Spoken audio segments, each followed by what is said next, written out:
Radio Hindustan.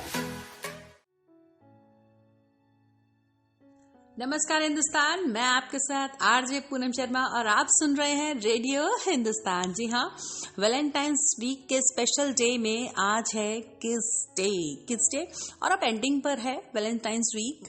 आप बहुत से नए वादे किए होंगे, बहुत से टूट गए होंगे और बहुत सा कुछ नया भी हुआ होगा। तो आपके एक्सपीरियंस का इंतजार कर रही हूँ मैं। कमेंट बॉक्स में लिखकर बताइए इस बार क्या खास हुआ आपके साथ वैलेंटाइंस वीक में। चलिए तो शुरू करते हैं आज की खूबसूरत सी शुरुआत। आज है किस डे, आज स्पेशल किस डे है।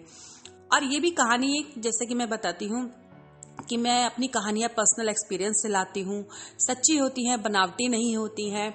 उसमें कोई इफ एंड बट नहीं होता है। वो उसमें कोई मैं कुछ ऐड नहीं करती हूँ। सब सच्ची बातें होती हैं। ये भी एक हिस्सा है एक सच्चाई का। शुरू करते हैं। सुबह सुबह मैं मॉर्निंग वॉक कर रही थी और हमारे पास ही बिल्डिंग में रहती है एक प्यारी छोटी सी रीवा एक गोलू मोलू सी प्यारी सी बच्ची है। उसके दादा दादियों से बहुत प्यार करते हैं और खासतौर से दादियों से बहुत प्यार करती है, इसलिए वो थोड़ी सी ना गोलगप्पो मोटी मोटी सी हो गई। उसके गाल मोटे मोटे से गाल, छोटी सी 4 साल की रीवा छोटी सी पौनी बनाकर आज पार्क में अपने दादू के साथ खेल रही थी। उसके दादू अब मंदिर की सीढ़ियों पर बैठे हुए थे। हाथ में उनके एक बॉल थी। वो बार बार बॉल को फेंकते और रीवा जाकर फटाफट बड़ा खुश होकर उस बॉल को लेकर आती। रीवा के पार्क में और भी फ्रेंड्स हैं, छोटे छोटे 4 पप्पी उसे देखकर आ जाते हैं दौड़ते हुए और रीवा उन्हें अपने हाथ से बिस्किट देती है, कभी ब्रेड देती है, जो भी वो घर से लेकर आती है देती है और खुश होती है। और लगभग 1-1.5 घंटा खेलकर पार्क में वो चली जाती है। तो आज यही कुछ खास हुआ कि रीवा पार्क में खेल रही थी। उसके दादू उसको बार बार बॉल फेंक रहे थे, वो बॉल लेकर आ रही थी और भी 1-2 छोटे छोटे बच्चे और भी थे। रीवा बड़े प्यार से जाती, बॉल लेकर आती, कभी जिद करती कि मैं बैठूंगी यहाँ पर और मैं बॉल फेंकूंगी और आप उस बॉल को लेकर आओ। लेकिन उसके दादू, ठीक है थोड़ा सा एज फैक्टर है, बुजुर्ग है, लेकिन उसको प्यार से कहते नहीं जाओ दोबारा लेकर आओ वरना वो पप्पी लेके चला जाएगा तुम्हारी बॉल। और रीवा दौड़ कर जाती और बॉल लेकर आती। बहुत देर हो गई, मैं वॉक कर रही थी, मैं देख रही थी बार बार और मुझे बहुत प्यारी लगती है वो, तो मैं उसकी तरफ अट्रैक्ट हो रही थी। बार बार उसकी हरकतें, उसकी छोटी छोटी हंसती हुई बातें सुन रही थी।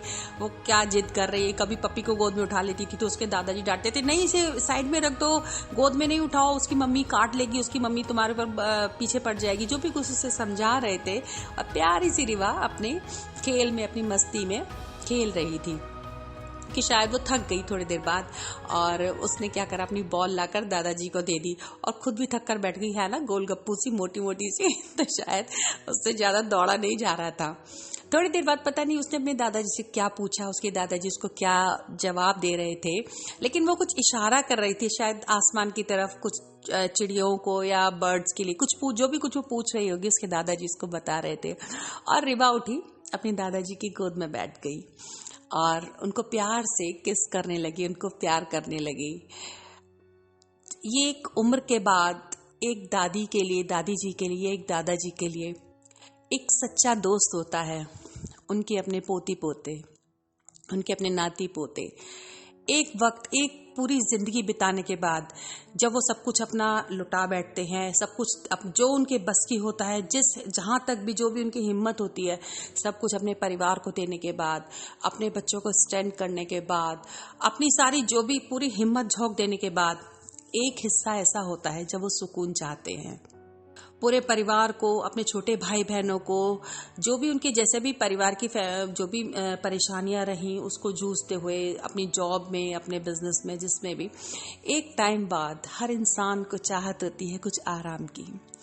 एक टाइम बाद हर इंसान सोचता है कि हाँ अब वो वक्त आ गया है जब मेरी थोड़ी सी बूढ़ी हड्डियों को आराम मिल जाए।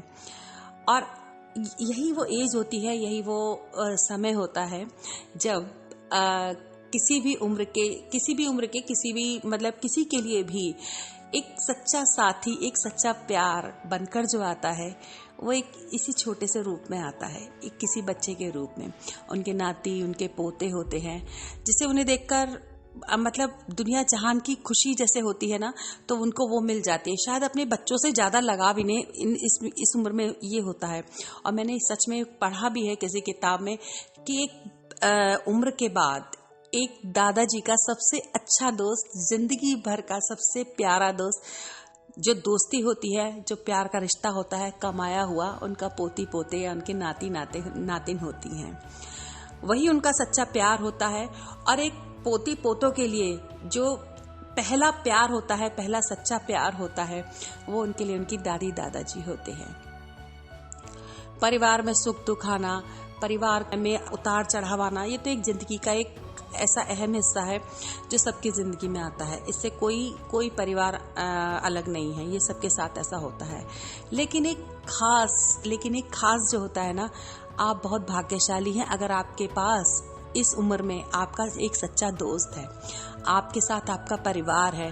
नहीं तो जाकर देखिए उस वृद्धाश्रम में उन बूढ़ी आंखों को, उन बंद होती उन आंखों को जिनकी रोशनी भी अब कम हो गई है, इंतजार करते हैं शायद गेट पर कोई ऐसा साया आ जाए या उनसे मिलता जुलता कोई ऐसा शख्स आ जाए जिसकी शक्ल उनके पोते से या पोती से मिल रही हो।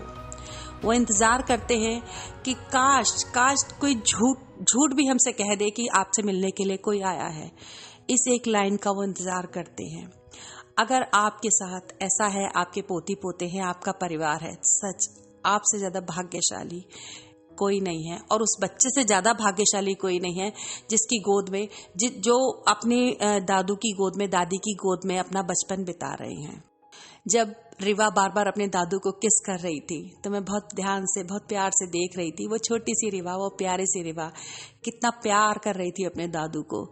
मतलब सच में उसे जिंदगी का भी इस रिश्ते का मतलब नहीं पता कि ये कितना सच्चा, कितना सुरक्षित रिश्ता है जो वो अपने दादाजी के साथ खेल रही है, अपनी दादी के साथ खेल रही है।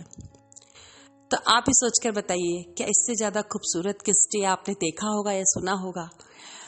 किस डे का मतलब लोगों के लिए अलग अलग होगा, इसके अलग अलग अंदाज, अलग अलग मायने होंगे। किसी के लिए फैंटेसी के लिए होगा, किसी के लिए अपनी फ्रेंड के लिए होगा, अपने परिवार के लिए होगा।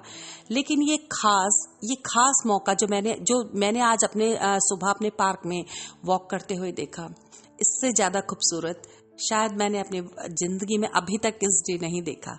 इससे ज्यादा सच्चा, इससे ज्यादा प्यारा कोई किस डे मैंने नहीं देखा। और यही होना चाहिए। बार बार उस परमात्मा के हाथ जोड़कर बार बार हमें उसका धन्यवाद देना चाहिए कि हमारे साथ हमारा परिवार है, हमारे साथ हमारे बच्चे हैं, हमारी देखभाल करने वाले, हमारा ध्यान रखने वाले, हमारे साथ हमारे बच्चे हैं, हमारा परिवार है। और एक तरफ बार बार उन बच्चों को भी हाथ जोड़कर कि आज प्रभु, अगर हम कहीं भी हैं, जो भी हैं, जिस मुकाम पर भी हैं, वो हमारे साथ, जिन्होंने यहाँ तक हमें पहुंचाया वो हमारे साथ हैं। तो यही है किस डे का मतलब, यही है चॉकलेट डे का मतलब, यही है हग डे का मतलब।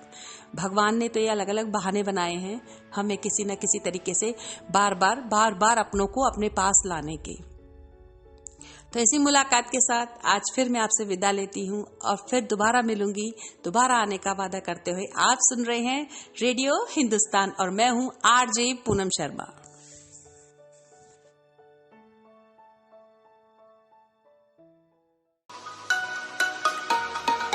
Radio Hindustan.